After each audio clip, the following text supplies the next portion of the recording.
Hey guys, welcome back to another episode of our podcast. Today I am joined with David Katz. I love your last name, by the way. How's it going? How's it going, my friend? Doing well. Appreciate you having me on. It's a classic Jewish last name. There's a lot of us Orthodox Jews and non-Orthodox Jews with the last name Katz. Pretty common one, but appreciate that. I love it. Cool, man. Yeah, well, I appreciate you taking the time. Maybe give a little bit background about yourself. Feel free to start with the last name, where you're from, work related, but just a little background about who you are. Sure. Born and bred in New York, lifetime New Yorker. Kind of bit that bug pretty early. I would say my ecom career actually got started in high school. Always been obsessed with the hustle mentality and kind of found my way in the Amazon space. At the time, my friend was opening an Amazon agency and kind of slowly came on board. And eventually, at my peak there, we were managing over 60 brands on Amazon. I was the head of marketing with a team of 5 people. So that agency has grown pretty considerably. Since then, moved on to kind of work individually for mostly established retail brands, or brands that are established in Target, CVS, all these retail chains and across different distribution, a lot in the beauty space, and just helping them launch and grow and navigate Amazon. I was back like a year and a half ago, and it was mostly on the marketing front. So never kind of dealt with, the logistical issues or even sourcing products or any of that. It was solely, how can we get a product live, and how come once a product is live, how can we just simply make it sell more? I recognized a massive opportunity and problem, I guess, where there was this whole world of what's called Amazon associates and affiliate marketing. So these were a list of people who kind of differ in the way they promote products, but essentially they all promote products to their audiences, and their audiences look to them for purchasing decisions. They look to them for information about which products to buy, to identify new products. And these can be influencers, media publishers, a lot of product comparison sites, but all these, again, people who just have sometimes massive audiences that look to them for purchasing recommendations, specifically when it comes related to Amazon purchases. And as an Amazon seller, there was no way of tapping into that opportunity. There was no streamlined way or process of connecting with influencers that were promoting Amazon product, as they're called Amazon influencers today, which, I mean, 6 months ago, 10 months ago wasn't even a term, but now people are kind of familiar with that.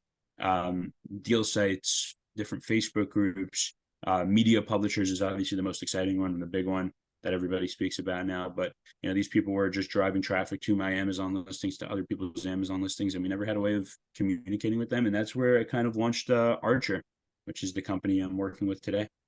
Amazing. And I definitely want to go into Archer, but maybe building that a little more on the usefulness, the value of affiliates, external traffic. Sure. What are you guys kind of seeing is the most helpful traffic, whether it's the big media, PR agencies, Facebook groups you mentioned, Instagram influencers, now there's TikTok, YouTube. Is one preferred over the other? What are you guys seeing that's like working best out of all of those channels, or is it really brand product specific, and really Yeah. finding like your sweet spot with a channel? Yeah, you kind of nailed it. It's obviously super general. It's a very general question, so it really gets very category and product specific. I would say even price point specific. I could just break down, a few categories of affiliates that we kind of got. So, one of the I think the sleeper affiliate category, as what we've seen, is actually deal sites and coupon sites. And what that means is there's these even Facebook groups or blogs or websites that just consistently promote Amazon deals. So, cheap products on Amazon, or not necessarily cheap products, but products on Amazon that are running some sort of limited time offer in terms of the price that they're offering. And, these, at least some of the larger ones for sure, and not even the larger ones, we've been able to really move a lot of units very quickly, which on a separate note can be super useful just in terms of a product launch campaign or a inventory reduction campaign. But obviously not applicable for every seller. Not every seller, wants their brand to just be promoted on a discount. Sometimes just economically, the numbers don't work out where a brand's unable to offer a commission incentive with a promo code. So in that case, obviously, we're it's limited to the type of product, what the brand strategies are. There's a lot of opportunities with more expensive products when it comes to, I think I touched on what's called product comparison sites. So let's say, a consumer is looking to purchase a mattress on Amazon. A lot of times they'll go to Google and search what's the best mattress to buy on Amazon. And all these websites that we refer to them internally as product comparison sites will appear, where they just pull in different data points from Amazon, mostly based on reviews, and they can bring back data to customers and consumers as to what the pros and cons of each mattress are. That's just another example of an opportunity, which is pretty much mostly available when it comes to more expensive products, where a consumer will do a lot of research. A lot of these product comparison sites will actually bid on PPC terms as it relates to on Google. So that can be obviously a huge opportunity. So yeah, I mean, top level, I would say you're absolutely right, really. And then you have your niche blog. So if you have a blog about pet products, you can have the best selling cookie on Amazon. But if you have a blog of just pet products, then you're not going to really be interested in what cookies we're working with. Got it. Awesome. Kind of switching gears, taking one step back, what was kind of your guys' biggest driver, motivation, goal into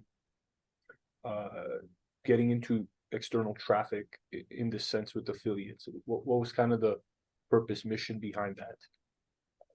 Yeah, I mean, it's multifold here.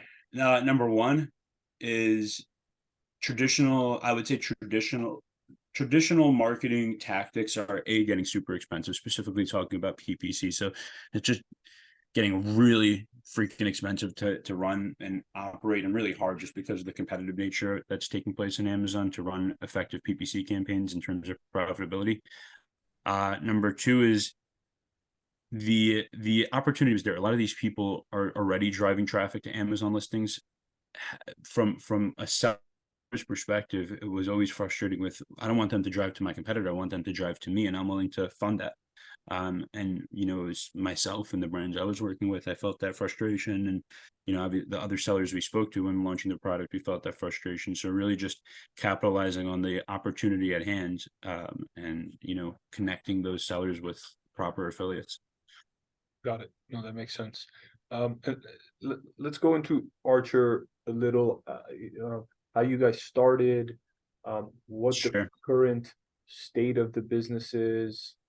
I'll let you take it wherever is the most important, whether that's number of affiliates that are there, how they promote the products, how our brands can be discovered by them. Feel free to take it wherever, but like current state of Archer, and then we'll go into that and how it can benefit sellers and brands. Sure. So actually, it's a pretty cool story how we launched. I'll start over there. So it was back in, I'm gonna say 2021. I don't remember the exact month. It was somewhere towards the beginning of the year. I'm gonna say 2021 or 22. I don't even remember at this point. It's all been a blur.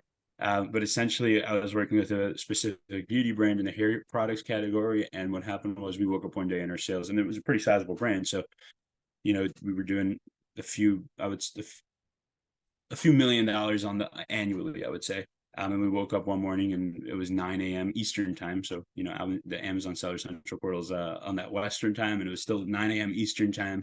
And sales were like 10x that day, what a total day looks like. And it was a big deal because this was a pretty sizable brand. So we're like, what the hell's going on here? Where are these sales coming from? After a little searching, a little Google searching, some detective work, we recognized that one of the major publishing companies had actually picked up one of our products. The product had been used by Marissa Tomei. Marissa Tomei had done a segment with Vogue magazine where she went through her beauty routine and randomly used one of our products. And a bunch of different publications, beauty publications, have kind of done these articles and, hey, check out these products that Marissa Tomei uses in her beauty routine, buy them on Amazon. They were just working with, their standard Amazon affiliate program, not connecting directly with the brands like we do, just working with the standard Amazon Associates program. And, from that boost, I kind of said, all right, we're spending a lot of money in PPC and, building really nice listings and all, brand stores and different types of stuff to capture customers on Amazon. But all these customers are coming from off Amazon. There's a lot of opportunity here. And we kind of, over the following year, pivoted a lot of marketing budget from that brand, over 50% of that brand's marketing budget, which again was pretty sizable, to be totally focused on external traffic.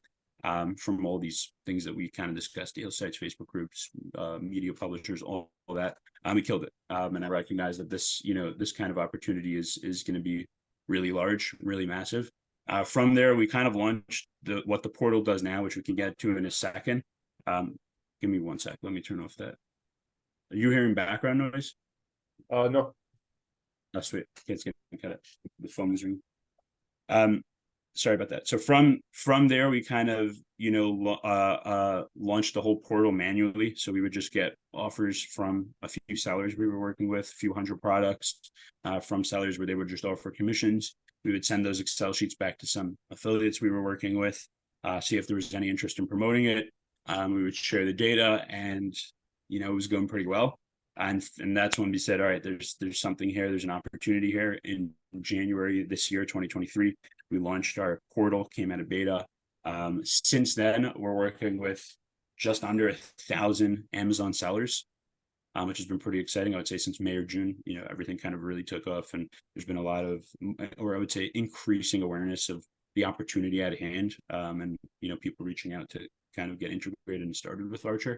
And we're working with about 450 to 500 affiliates, again, widely ranging in size. So we have micro influencers with a few thousand followers, all the way up to media publishers and bloggers who are getting, close to millions of views a day between all their socials and all their blog pages. So wide range of affiliates, been super exciting. I think it's an exciting opportunity and a great way for Amazon sellers to really efficiently market their products. Awesome. I love it. And all of those affiliates do, it's automatically integrated with the Amazon's brand attribution program, where do they create their links? Do they sign up and they go through their profile, they get an automatic link for whatever product they want to promote? And how does the commission work for them? The payouts, like let's say an affiliate signs up and they see our product and they like it. Walk us through those next steps of what happens with links and going forward from there. Sure. Overall pretty simple, straightforward process that we have. The way it works is a seller signs up to Archer, they connect their Amazon catalog. So on each product, they would essentially set a commission offer that they're willing to offer for generated sales from our affiliate network. Once a product is in our network with that commission offer, affiliates can browse all the products in our network, filter by categories. We kind of have our team that does recommendations to them from the products in our network, say, hey, you guys are promoting beauty products, here's our beauty products, different types of stuff like that. Once there's interest from an affiliate, they can, from their own Archer portal, so none of this is done manually by the seller, it's all automated and done with our software, where an affiliate can instantly generate an attribution link. So we require at the sign up process for a brand, we do require Amazon attribution permissions or Amazon advertising permissions, which enables us to, once there's interest from an affiliate, just instantly generate that attribution. So it's completely automated. The same deal for reporting. There's full transparency into the reporting. So it's available both in the Archer portal for the affiliate, for the seller, as well as on the seller's Amazon advertising account in their Amazon attribution. They can see all those clicks, sales that are add to carts that are coming through these generated attribution links. So the other ability is that an affiliate can actually request a product sample. They can request unique promo codes, which all just helps incentivize these kind of relationships and incentivize the affiliates to promote your products, not your competitors, especially in a case where they're already promoting a competitor. You want to kind of push them to promote your product, provide them with promo codes, provide them with product samples, all that sort of stuff. Coolest part about the program, and the piece I'm personally most excited about, just because I come from an Amazon background, I've had meetings with dozens, if not hundreds, of software companies. We're really unique in a sense that we're fully performance-based. And what I mean by that is we charge no monthly fees, no upfront fees. Sellers only pay a commission on generated sales. So whatever Amazon attribution reports based on whatever commission you set, which again is different brands have different strategies. Some at product launch will set really high commissions. Some will set, focus on profitability, set those low commissions, but that's all you pay. No fees on top, no monthly fees, no upfront fees. We have brands that have been added months ago and only generated a few sales, and they haven't paid us much money. On the flip side of that, we have brands that are doing a few $1,000s in a single day consistently. So the cool part about it is pretty easy to sign up, takes a few minutes, and essentially from an economic perspective, completely risk-free. None of those upfront fees or monthly fees. You're not locked into any contracts, nothing like that. Yeah, I appreciate that, and that definitely makes sense. I signed up when we first spoke, and I believe after the next day there was a few affiliates that signed up and wanted the product. Um, as the competitive landscape is growing, and you mentioned with PPC challenges and organic getting on page one, I'm also assuming that this world is also getting inundated, or more people are flowing into becoming influencers, becoming affiliates. Obviously we want to work with the best, like every brand wants to work with the best publication, the best affiliate, so that they can get the sale. But sometimes there's affiliates that sign up that are starting out, or are micro affiliates that might be new and small, but eventually will grow there. Is there a good roadmap, a process to find that good affiliate to work with, or like build that relationship to grow together? Kind of walk us through what you see on like who's a good affiliate for our brand, and how can we like start a relationship off on the right foot and grow together. Really interesting question. Cool question. Yeah, I mean, I would say top level before I get into the answer that question directly. I would say one thing we do kind of stress really strongly is that this is, brands have to really identify their strategies prior to coming into the network.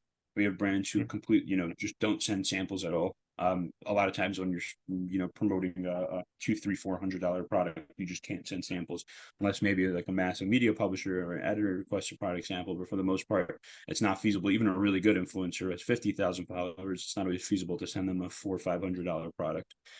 So you really have to. That's the basic example, but you really have to identify what your brand strategies are. Obviously, if you're selling a beauty product, don't send it to an outdoor influencer, somebody who promotes outdoor products. There's really got to be that mindset that comes in and understanding of what's going down. And even fundamentally, I mean, this whole thing is an affiliate network. It's not a like a paid placement type thing. So, sending a sample to an affiliate doesn't necessarily guarantee anything. It's always up to the affiliate as to when they post, how they post, where they post. So always, we always tell brands to kind of keep that in mind. In terms of building that relationship with what we'll call like new or young influencers, really interesting question. Not something I've, focused on, to be honest, but I would say really, I think communication goes a really long way. So that can be in the form of just keeping them, kind of making them feel like they're part of the brand in a certain way. So, giving them monthly updates maybe about the brand, keeping them informed about new products launched. If you are going to send them samples, we've seen a lot of brands have a lot of success when they like include a handwritten letter, some cool type of package. I think a basic one that a lot of brands are utilizing is, instead of just giving a blanket public promo code, they can give unique promo codes with a specific affiliate's name in there. Probably a good idea for tracking also, just to keep track of if sales are not being reported through attribution. That's a cool one, but I would say be as customizable and as authentic and as unique to the affiliate as possible. Again, doesn't fit with every brand strategy. Not every brand can just focus the time and effort it takes to sending a nice package to 20 influencers that within the next 12 months probably won't generate much sales. So it really boils down to what's the brand strategy, what are they trying to accomplish here, what do they want to do, and then obviously pairing that up with their budgets and what they're willing to invest in the economic side of things, and seeing what can come of it. Yeah, I like that. Really really good. I think when we've done this, so we just met and signed up for the program, but before this, we were kind of doing it manually and tracking everything manually. We found like tutorial videos for some of the newer affiliates to be helpful. Like they don't know how to where to promote their affiliate link or how to promote it. So we've kind of made tutorials of like, hey, try these tactics, or if they're on one platform, to use some automations. But like most of the smaller people, influencers, affiliates don't know about, let's say, Facebook uh, business manager, where you can connect Instagram, schedule your posts so that you're not manually going to update, and then now you can focus on a different platform and grow your followers in that sense. I think, like, again, if we can help them tap into more audience, grow, give you products to promote, create content, hopefully that can come back to us. It's been a little manual and um, a lot of leg work for us, but hopefully with something like Archer, it can automate a little bit of that on our end. So I'm really excited about that. Kind of switching gears into and I think we all know what the answer for this could be, but I want to hear it from you. Your superpower in e-commerce in the Amazon space. You've been in it for a while now, going into software, but I kind of want to know what's your superpower, or your company's superpower in helping Amazon brands. Sure, I'll break it down. I'll give one personal thing that I've always been kind of proud of, which I think is my creativity. I've always kind of, wanted more from our brands, not just, the general concepts and strategies that work for most sellers, but I always kind of wanted to stay on the cutting edge of what's new, what's out there, how can we optimize. So I think that's just one personal one that's I would say is my superpower. And it's been fun to create Archer. I would say as a company, one thing we stress very strongly is communication with our clients, both on the affiliate side and on the seller side. We try to really, excuse me, we try to really pay close attention to all feedback, positive or negative. We have webinars with our sellers, webinars with our affiliates, where we just give them an open platform and say, where you're having trouble, rip our portal apart. What's the worst parts of the portal? What's the best parts of the portal? And I think we've gotten some of our best features just through that. Awesome, love it. Um, Going again for sellers, brands. We saw a heightened increase in 2020 in sales activity. Everything was online, and then 21, 22 was kind of like, okay, we're over this hype, and things kind of flattened out. But in the landscape that as you guys are seeing it in 2023, what were some of the biggest challenges, problems for sellers, and then going into 24 and beyond, what are some of the opportunities that, again, we've discussed PPC price increases. Yeah, we didn't discuss FBA and cost increases, which I'm seeing at least a 20% increase on wow. their costs. But some of those challenges for sellers in 23 and how they can get out of that with new opportunities. Maybe that's AI, maybe that's affiliates, maybe that's whatever you guys are seeing. That juxtaposition of 23, there's a bunch of challenges, and how do we make it out of that in 24 in order to be relevant, successful, sell as many units? What are you guys seeing there? Cool question.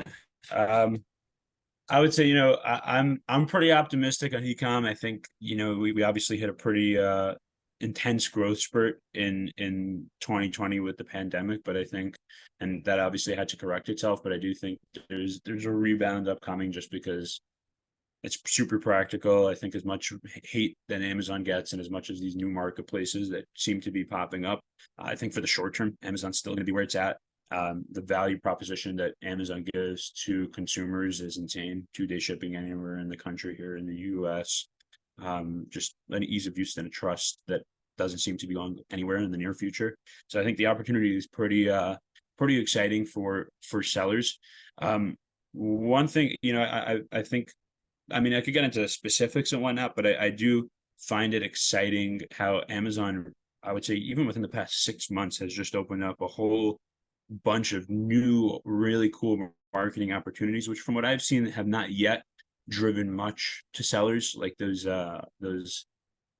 customer specific promos where you're able, like if somebody left a product in their cart, you're able to target them. Subscribe and save promos. I know they're pushing a bunch of email stuff. Amazon posts look super interesting. I don't think these things are, proven to be or to give the return that PPC has given historically, but I do think it's interesting to see that Amazon's really put a tremendous focus on providing new ways for sellers to promote their products. That's really interesting. I do think there's also a major pivot across the board and a tremendous focus into not necessarily building a massive catalog, but really focusing in on a few specific products and just mastering those products and building a brand around those products and being the best at those products on Amazon, which has been kind of interesting. I think historically there was always much more of a focus, let's just put out as many SKUs as possible. We'll see how that kind of plays out. So far, I think it's been pretty successful as a general rule. So yeah, I mean, a lot of cool changes, but I think overall, I'm definitely super bullish on where the e-com and specifically the Amazon space is going.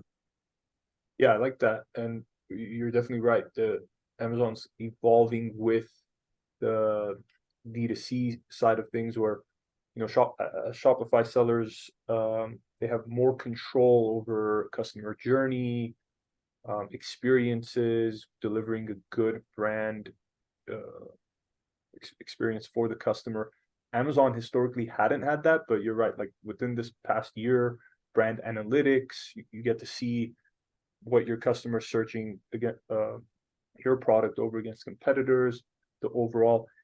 They're never going to give us the customer email or phone, and they're taking all that away, and rightfully it's their platform, but giving more tools and power into sellers. So it's definitely exciting. I think the one thing every seller should do is like look into all of these. It might not fit for everyone, but if Amazon's putting something out, it means it's working for other people. So I know a lot of like the old sellers might neglect it, or maybe new sellers might neglect it. Old sellers are looking into how they can take advantage of that. So again, Yeah. Arthur being, yeah, go ahead.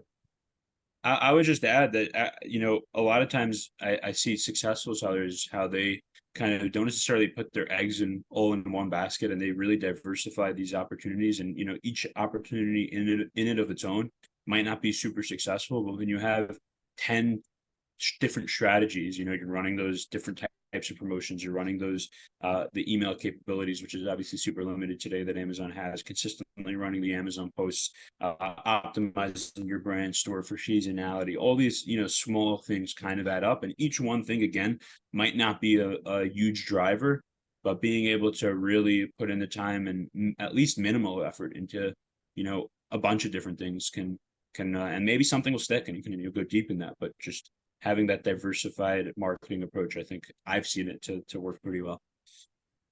Amazing. Well, I'm very excited to keep testing and trying out Archer. Again, maybe since I'm new and we just signed up, I want to give it some time, and then maybe later we can connect on, sharing my screen and showing how exactly the process works. But obviously, I'm curious for our brand. The quantity, like if we can get a lot of affiliates, and the quality of where they're posting, how we can get them to cross post, maybe give them specific promo codes, and just build that relationship together. So I'm excited and I want to follow up on that. But maybe for everyone else listening that their interests are piqued into testing out a different channel, external traffic, and capturing all that data, how can they connect with you and learn more about your guys' affiliate software? Where can they go, and what do they need to do, basically? Sure. I mean, I would definitely start on our website. It's archeraffiliates.com. That's again I personally, and obviously I'm pretty biased here, but I think it's a no-brainer for everybody to at least sign up with a few products. I mean, get the brand up there, just get started. We have different types of brands invest different amounts of time, energy, and money into the program. But at least just having your products up there is really a no-brainer. And so I mean, it takes a few minutes, I should say. Doesn't cost anything to get started, and at least try. That's kind of what I would say. So it's archeraffiliates.com. You can hit the join now button on the website. You could schedule a call with myself or one of the reps we have here to kind of walk you through and guide you through that. And then lastly, like I kind of touched on before, we always love the feedback. So, working on some new products, working on developing different types of stuff that does exactly like what you're saying, where we can really not just push sales. There's been, I think, a strong revenue and sales focus at the company, which is great. And that's, still the core of the company, but we definitely want to push more to really how we can build this relationship between seller and affiliate for the long term, which is something that, it's becoming more and more of a focus for us as well. Awesome. Well, I'm definitely going to link Archer Affiliates below so people can just click into it in the description. Guys, if you have any specific questions, please leave them in the comment. Let me know.